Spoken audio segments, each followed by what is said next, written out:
Hey guys, welcome to your Chapter 10 Second Set Vocabulary Review video. So, your first word is snitch system. A system in which staff learn from inmate informants about the presence of contraband, the potential for disruptions, and other threats to security. So, I know you are all familiar with that word. I hate that word, because it's really only associated with criminals, because unless you're a criminal, you don't have to worry about anybody snitching on you. So in prison, in jail, there are inmates who will let an officer know if there's a problem. If there's potential fight or riot that's going to happen, a lot of times they will tell, because they don't want to live in that situation or be in that situation.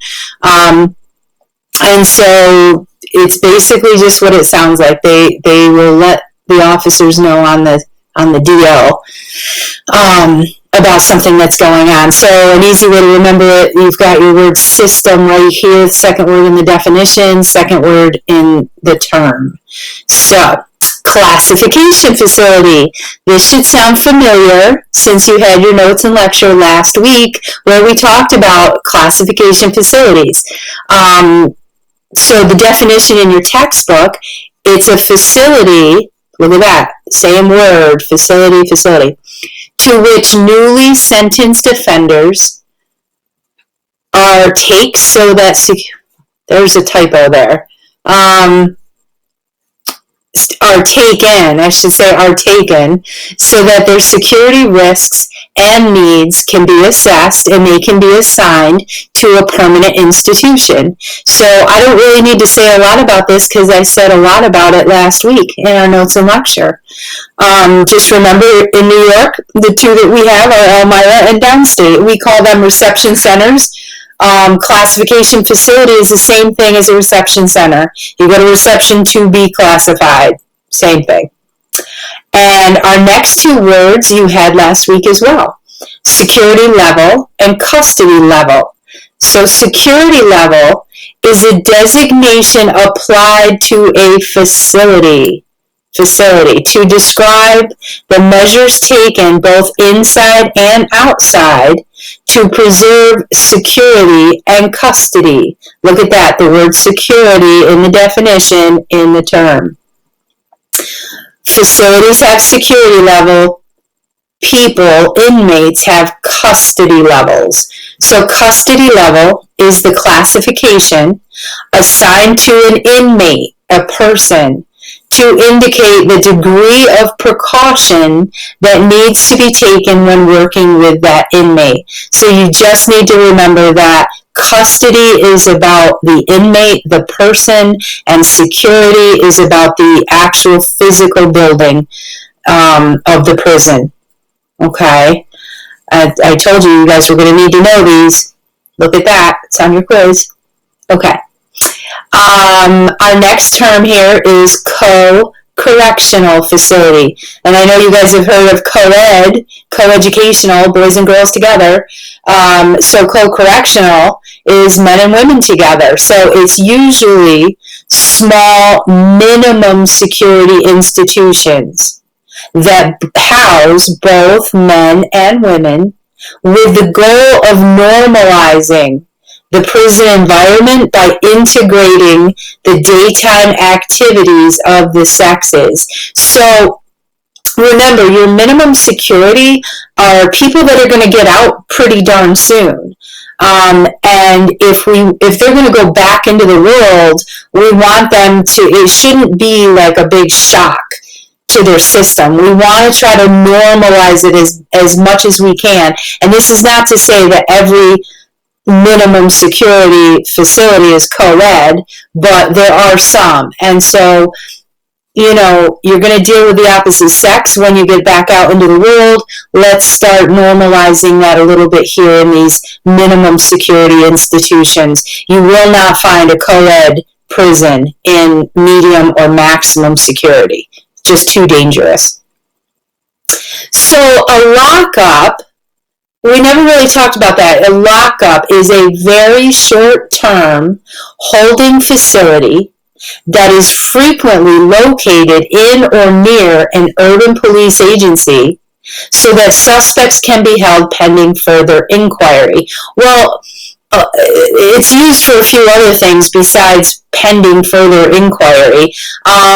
So every police station I've ever been in, and I've been in a few, they all have holding cells, basically what are called holding cells. And a person gets arrested, they might be put in a holding cell either because they're going to see the judge for arraignment in a couple of hours, or like, let's say you're DWI, and it's your first one. Well, the first one is a misdemeanor. You don't go to jail. You don't need to go to jail or be held at a jail. It's an appearance ticket. But we can't let you go drunk. We have to wait till you're sober enough to release you. So the officers might take that DWI arrest, if it's their first one, and put them in the holding cell or the lockup until a number of hours have passed that the person is sober enough to be released. So these are inside the police station. This is not a jail. In fact, and I'd have to look it up to know exactly, but there's only so many hours you're allowed to hold people in a holding cell, in a lockup. Remember, jail is for longer term, up to a year, actual, housing. This is only for like a few hours or a day at the most. This last part here where it says suspects can be held pending further inquiry. Well, maybe you are suspected of a violent felony and the detectives want to interview you or interrogate you. They can put you in there until the detectives get down to the station to talk to you. So jail, you certainly know what that is now. It's a facility usually operated at the local level, local county, that holds convicted offenders and unconvicted offenders or persons for relatively short periods. So we know if you're convicted and you're sentenced to a year or less, you will be in jail. If you're arrested and bail is not set or you can't make bail, you're going to be sitting in there until your case is disposed of, is handled. Maybe you're waiting to meet with your lawyer. Maybe you're waiting to go to court, etc. Our next two terms, they're kind of opposite of each other: protective custody and administrative segregation. And you have these both in prisons and jails, more often in prisons. So protective custody, it's the segregation of inmates for their own safety. We talked about sex offenders. Now, there are housing units that a sex offender could be put on where you're going to be in with other inmates. Keep in mind, protective custody and administrative segregation, you're in single cells. This is like the box. I told you about that, the whole last week. Even though this is not for punishment, this is to protect the inmate. It's still basically 23-hour lockdown in a single cell for their own protection. So you might have a sex offender. How about a police officer? A police officer who gets arrested for doing a crime. Well, I'm sure you can imagine they're like the least popular person in that whole facility. They may have to be separated into protective custody. Co-defendants or rival gang members, maybe we put them into individual cells for protection, protective custody. So for their own safety, protective, that would be your connection there. But then you have the opposite, which is administrative segregation, and that's the keeping of inmates in secure isolation so that they cannot harm others. So these are inmates who are so out of control, they can't be in general population. They may be mental health issues, or who knows, they're just really violent people and they will attack staff and other inmates. So they have to be, this is basically supermax on a single cell level. Like, this is not an entire facility. This is one cell inside the prison or inside the jail, called ADSEG, or administrative segregation.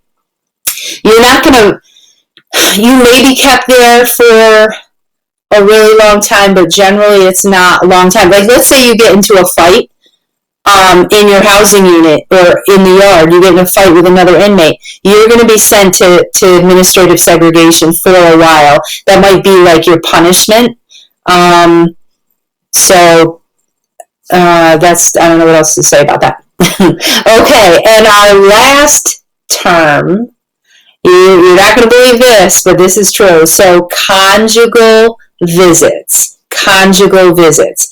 It's an arrangement whereby inmates are permitted to visit in private with their spouses or significant others to maintain their personal relationship. Yeah. You are all old enough that I don't think I have to spell this out, what we're talking about. They're maintaining their personal relationship. Yeah, it's hard to believe, but it's true that some of our maximum security prisons, medium security, they have this. It is not for everybody. Only the honors inmates get to do this. And it's like a trailer. I mean, if you ask me, it's kind of gross. But there's a trailer somewhere inside the facility, and that's where the inmate will go with his spouse or significant other. The idea is that it's another carrot, at the end of the stick for good behavior, because doesn't everybody want to have conjugal visits? Yes. But certainly if you're violent, you're not going to have that. If you're a security risk or any of those things, you're not going to get that. But these are honors inmates, long-term, keeps their behavior good if they're allowed to do that. So I honestly don't know how many prisons have this. I know not all of them do. So that's all there really is to say about that. I bet you're going to have a lot of questions. Okay, so those are your words, your 10 words for Friday's quiz. Bye. No.